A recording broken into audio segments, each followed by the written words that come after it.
It's my distinct pleasure now to be joined by one of the stars of the Oscar-winning The Hurt Locker. Jeremy Renner, thanks for talking to DVD Outsider. Thanks for having me. Now, ever since I first saw you in North Country, you quickly defined for me the working actor. Someone who's dependably committed and equally measured in every role. Your presence in any movie is always a welcome one, and you're always looking to serve the film first and your own exposure second. Well, that quiet dedication has finally paid off with The Hurt Locker. You must have relished the chance to shoulder a movie. Oh yeah, I couldn't have been luckier, really. I remember reading the script and wondering why Catherine wanted me to do that role, you know. I'm like, of course, I would sell her on the idea of, like, of course you need me. But I'm like, I think any actor in Hollywood would love to have played that role. I mean, it's a wonderful gift that came my way. And you're right, yeah, relishing it every day. I'm sure while making the film you knew you were onto something special, but I'm sure that nobody on that set could have ever guessed the way it would connect with people. Yeah, I think we got really lucky. Somehow, some way, people connected with it. And, you know, Catherine pulled together a really amazing 2-hour ride, you know, that we knew we had a good script, we knew we had good characters and a great director, but that doesn't mean anything. There's a lot of that out there. So we got very lucky on people, and especially critics, really gave us a great boost. How do you feel being forever associated now with the iconic role of Private James? Yeah, I'm glad it's something I'm proud of, you know, and that's something a lot of times we as actors don't have any control of. And again, that's why I say I'm lucky, or just fortunate, or whatever it is, that you know, I'll be known for that, and I'm totally okay with that.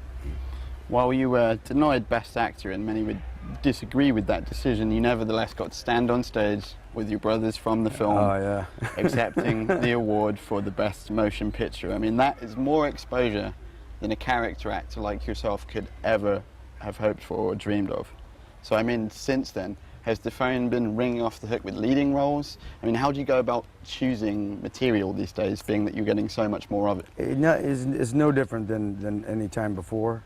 For me, it's always, you know, obviously character is important to me, that it's, you know, three-dimensional, and, you know, and the script's got to be there, and the director, who the director is, and who I get to learn from, essentially. It's who do I get to work with is the most exciting part, and that certainly is part of the decision-making process on a job, is what actors do I get to learn from, and what, you know, I can't wait. So it doesn't change that at all now. I think the amount of scripts that come in are more, but I think still the ratio between, like, a really great script and then just stuff that's getting made is still the same. It's still a very low percentage.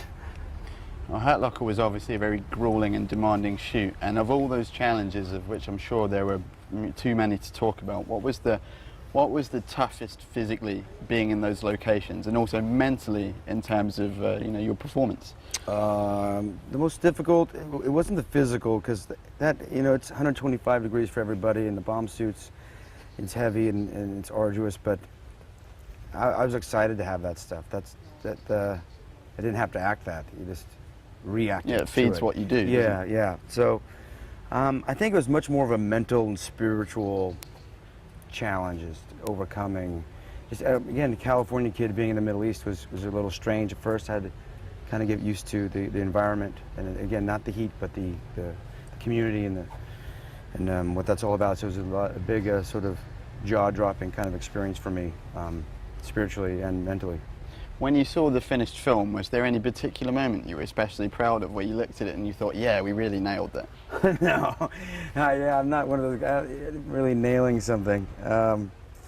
I look at stuff, I call it the cringe factor. When I watched the film for the first time, as long as I didn't see anything I cringed at, I'm like, okay, I'm okay with the movie. Then I have to watch it again to really start taking in the music and all the performances and the tone, the whole thing. So, yeah, I don't think I ever nail a scene. I think it's always a work in progress. Were you familiar with Catherine Bigelow's work before, and if so, did you have a favorite? Yeah. Well, she, again, was one of those main reasons why I had to do it. There was no question about it. And, you know, Point Break is the first film I saw of hers. And then I saw Strange Days. And those two are probably my favorite of hers. I like Point Break. I think the best. I mean, it's so iconic, you know. Okay, well, with the way remakes are going, it seems that filmmakers are out to just rape my childhood. So Point Break will obviously get remade as well, I'm sure. So when they cast you, are you going to go for the role of Johnny Utah, a bank robbing ex-president, or Gary Busey? Oh man! I would love to do the Johnny. I'll be Utah, man. Come on, that'd be awesome. A key ingredient to the film's success and how it draws audiences in emotionally is not just the incredible action of the film, but also the camaraderie between the three guys in the bomb unit. Yesterday, you're racing Vespers around with your co-star Brian, so obviously that friendship has blossomed. Way beyond the film now. But what was it like when you first met the other two guys, and being that you're the one that's essentially got to be the antagonist? You know, we all met. Well, I met Brian once or twice prior socially, and then I got to really know him on the movie. And Anthony Mackie I met in Middle East, and I think sort of even if we hated each other, we still would have gotten along because we had to. You know, it was but it just worked out that we ended up loving each other and getting along so well. It made the painstaking process of shooting that film a lot easier to handle because we had to lean on each other. We needed each other. And them as individuals as well as the actors.